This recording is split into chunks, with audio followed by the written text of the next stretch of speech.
Welcome to the Slop Farm. Enjoy the video. In this video, I will explain how to get the Avenger Emblem in Terraria. This powerful accessory is a must-have for adventurers looking to maximize their damage output. When equipped, it provides a significant 12% increase to all damage types, making your attacks much more effective against tough enemies and bosses. Let's dive into the steps to acquire this valuable item.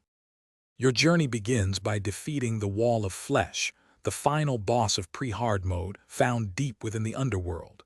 To summon it, throw a guide voodoo doll into lava. Upon its defeat, the Wall of Flesh will drop one of 4 class emblems: Warrior, Ranger, Sorcerer, or Summoner. You only need one of these to proceed, so keep fighting until you get one. Once you have a base emblem, your next task is to gather souls from the 3 mechanical bosses. You will need 5 souls of might from the Destroyer, 5 souls of fright from Skeletron Prime, and 5 souls of sight from the Twins.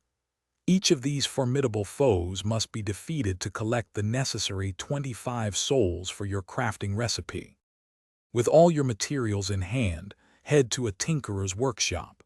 Place your chosen class emblem, along with 5 souls of might, 5 souls of fright, and 5 souls of sight into the crafting interface. This will create your very own Avenger Emblem, ready to empower your character with its impressive 12% damage bonus. Enjoy your enhanced combat prowess. Thanks for watching. Consider subscribing if we helped you today.